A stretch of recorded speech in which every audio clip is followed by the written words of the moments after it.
Yo, what's going on, family? How's everybody? Praying all is well in your household as all is well in my household. Hey, family, y'all seen that thumbnail. You know we talking about conflict today, but we're not just talking about any type of conflict. We're talking about interpersonal conflict.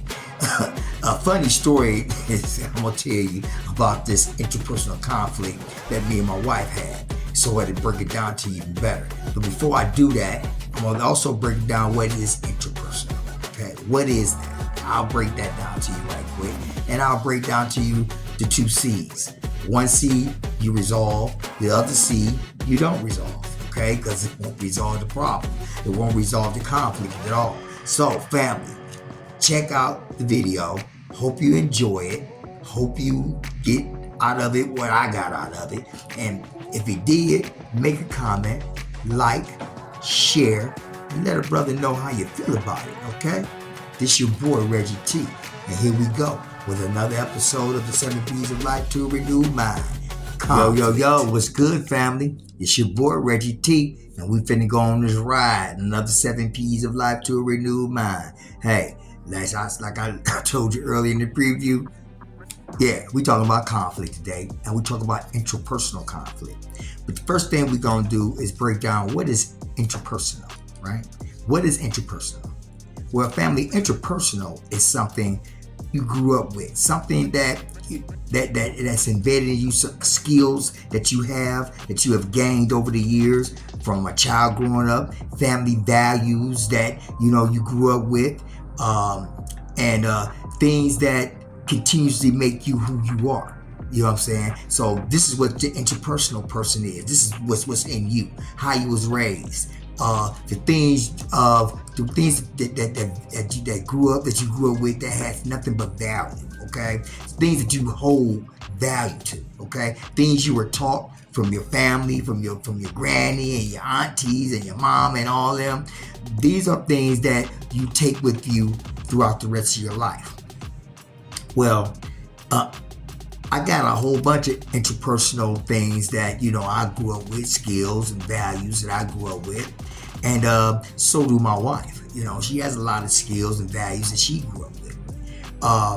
So interpersonal, family, is something that's embedded in us, through our family, through the values and skills that we gained throughout the years, and who make us who we are.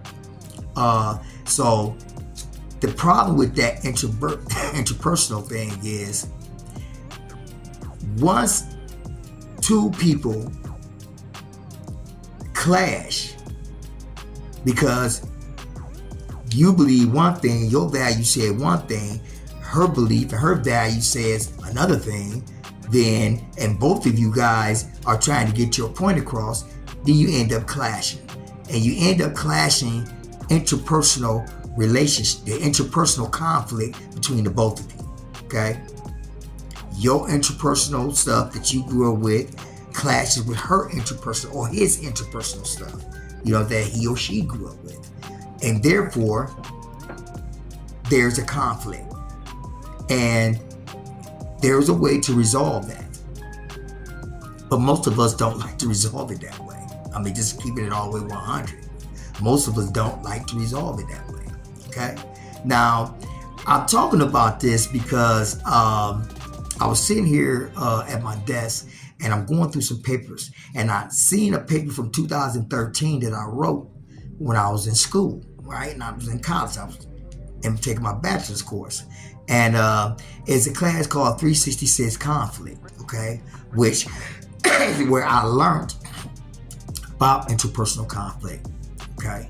And our professor, the assignment was for us to write a story about an interpersonal conflict that we had with a friend or a family member or someone that we care about.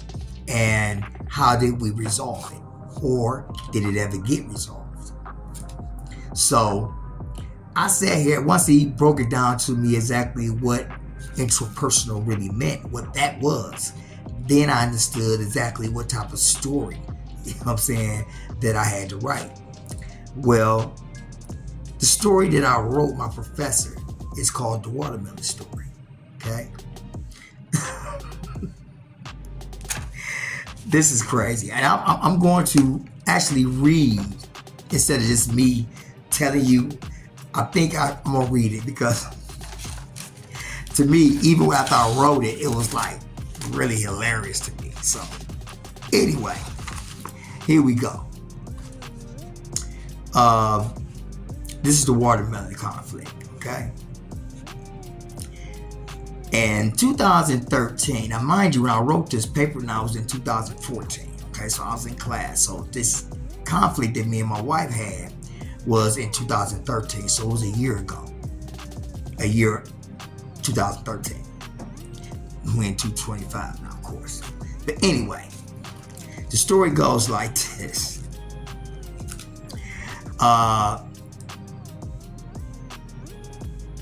Me and my wife got into a real heated argument. Okay? And the heated argument, again, was about damn watermelon. Okay? I know that sounds stupid, but we got into it about the watermelon. Okay? So anyway,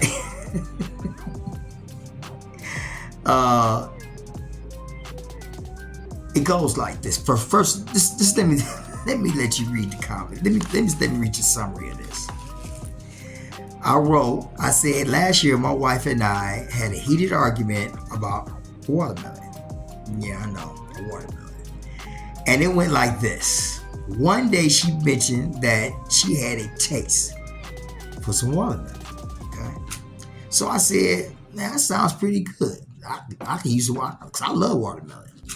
So she asked me, if I get a chance to stop at the store tomorrow and pick up a watermelon. Right, cool, no problem. So the next day, I came in from work, brought the watermelon. She said, oh, man, you brought the watermelon. I said, yeah, I brought the watermelon. So you asked me to bring you the watermelon. So she didn't do, the very next day, after I brought the watermelon in, she liked the watermelon to get cold. Most of us liked it to put it in the fridge before we cut it and let it get a good chill on it. And then we'll cut it, you know what I'm saying, after it gets a chill on it. Let me tell you how our back and forth went. Okay. So I said to my wife the next day, the watermelon didn't look right. No, my wife asked me to cut the watermelon in slices. As I was cutting the watermelon, she noticed the watermelon didn't look right to her. Okay? And I looked at her and I said, well, how can you tell that the watermelon ain't right? You can't tell by just looking at the watermelon that it ain't right. She said, yes, you can. You can look at it and tell that it ain't right. So I said, how can you tell if you haven't eaten it or tasted it yet? She says, because it's not red enough on the inside. I said, well, it looks like it's okay to me. It's juicy, which it was.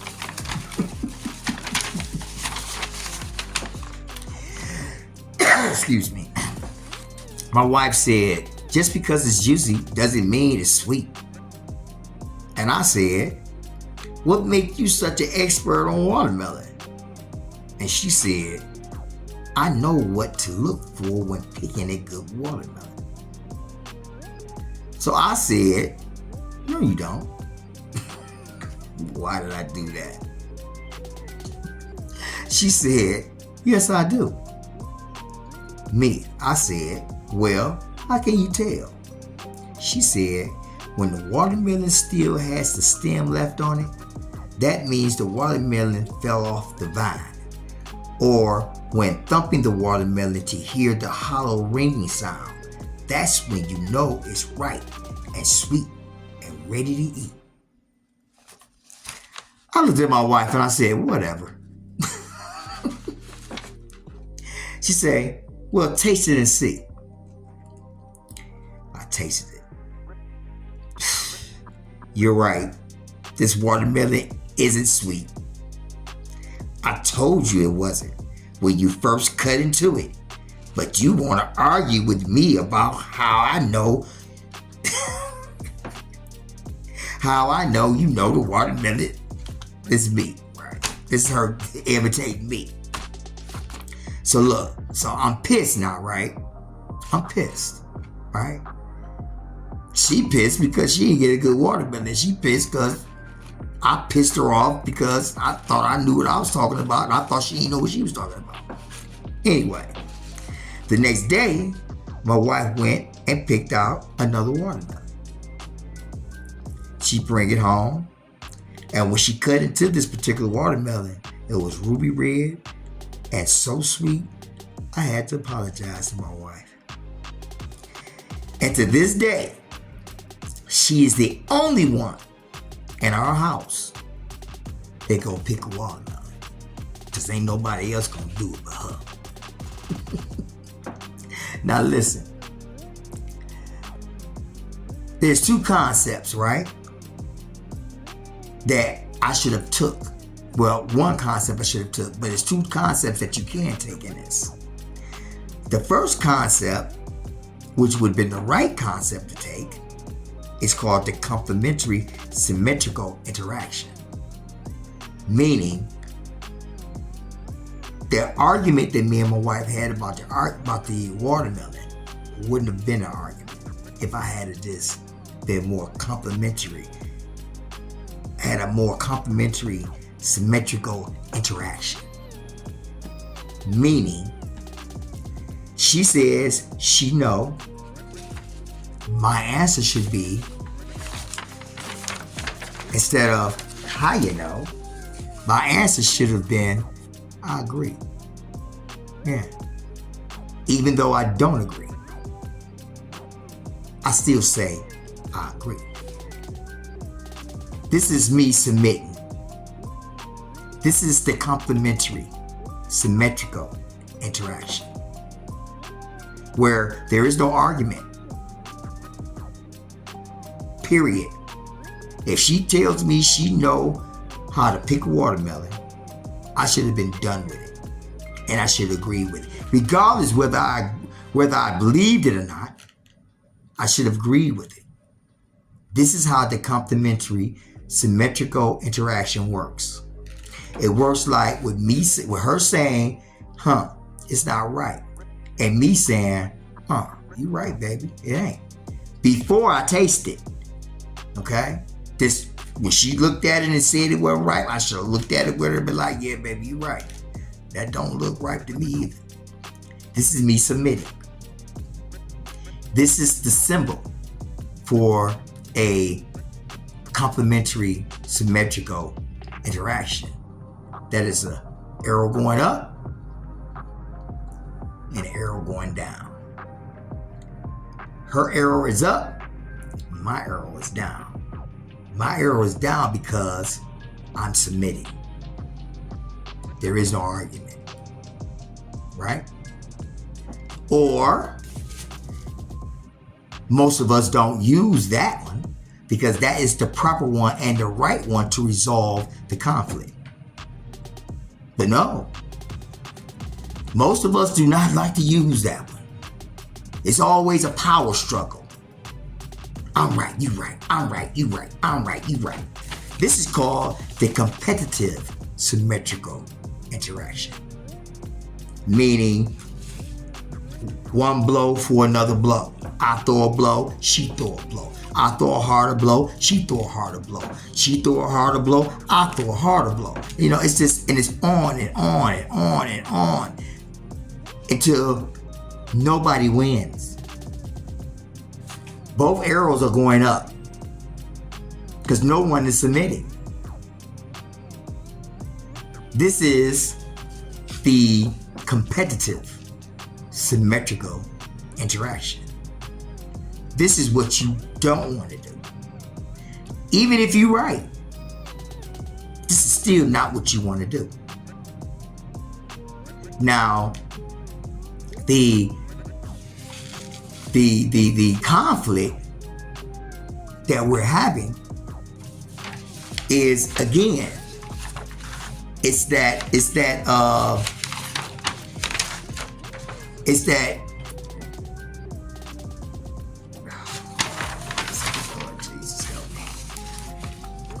is that conflict, not a regular conflict, but it's that intrapersonal conflict. The conflict we're having is this is how it's going. This is how this conflict going. Put that paper to the side. This is how this conflict is going. The interpersonal conflict with me and my wife is going like this. She don't know what the hell she talking about.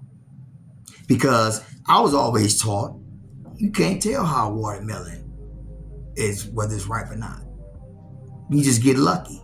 Pick one, get lucky, and hope that's the sweet one. My wife, on the other hand, her family from the South. You know, so my tripod died on me.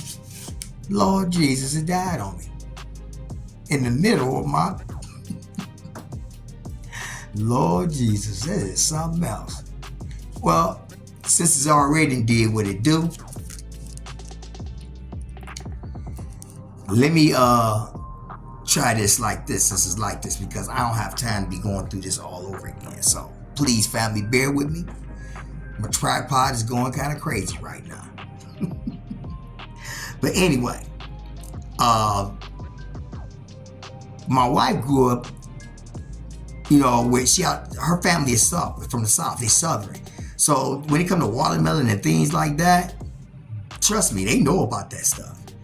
And they taught this stuff to my wife. My wife grew up like this.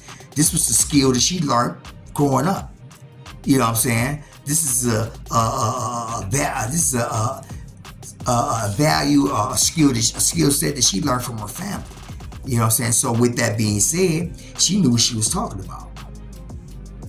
I grew up, like I said before, you get lucky, you get lucky. But she was right.